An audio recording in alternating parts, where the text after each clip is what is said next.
For more on climate change issues, let's speak with Iceland's Minister of Higher Education, Science and Innovation, Aslaug Arna Sigurbjornsdottur. Minister, thank you for joining us this morning and making time for us. Let's start with your thoughts on the climate summit that's happening, and what do you hope to see come out of COP27? Yes, thank you for inviting me. I'm really happy to be here in Singapore. I hope what comes out of this meeting in Egypt is that everybody is on the same board with the urgency, what we are seeing in front of us, like in Iceland, that we are seeing glaciers melting, like you here in Singapore are seeing rising of sea level. I also want to see a clear strategy on how we scale up innovation solutions and uses them in a bigger scale for the world. And tell us about Iceland's climate initiatives and pledges in view of the urgency of the climate crisis. Sorry, can you repeat that? Yeah, just to ask you to tell us about Iceland's initiatives and pledges in view of the urgency of the climate crisis. Yeah, Iceland, of course, even though it's colder and far away, we, of course, feel how it's impacting us. We really hope and we are trying to support innovation solution and tech to both carbon, to fight carbon neutrality, to carbon capture and so on. We have one of the highest goals in trying to reduce carbon neutrality before 2040. So we have a really ambitious goal there. Of course, Iceland is very lucky. We have a lot of land and green energy, nearly 100%. So we see a lot of opportunities to do better. Now, the world is experiencing an energy crisis, which puts more pressure on the need for innovation and sustainability, which you just touched on. Tell us about the use of renewable energy in Iceland, the challenges, the successes, and how does Iceland hope to boost its climate innovation? Yes, by boosting our climate innovation, we are trying to both have a good support in the innovation ecosystem, but of course also that the education is supportive, that we need all manpower on board.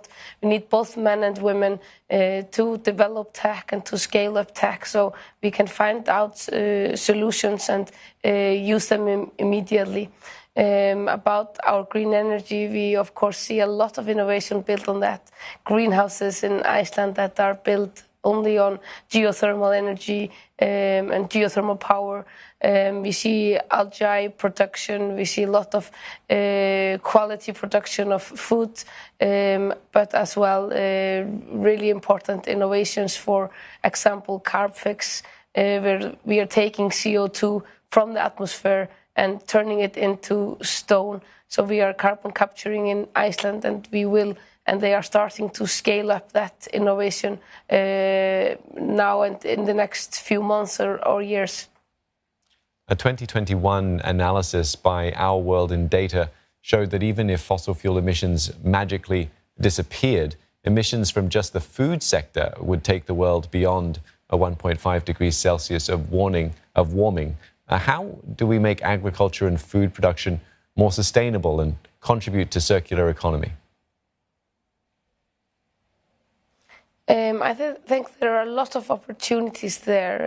In Iceland, we are, of course, looking at land and fish farming, for example, because we have enough land and we are surrounded by sea. So there are a lot of qualities where it comes to food productions, but also in the greenhouse innovation and how we can now foster greenhouses in Iceland, which is a quite cold land. We are seeing snow at the time of now, so that is a big change in the agriculture and in the food production in the world. How the innovation is getting quite fast in those directions. So we will use as much as we can. But I see that there are there are goals here in Singapore about 30 by 30, which I'm looking forward to follow up on.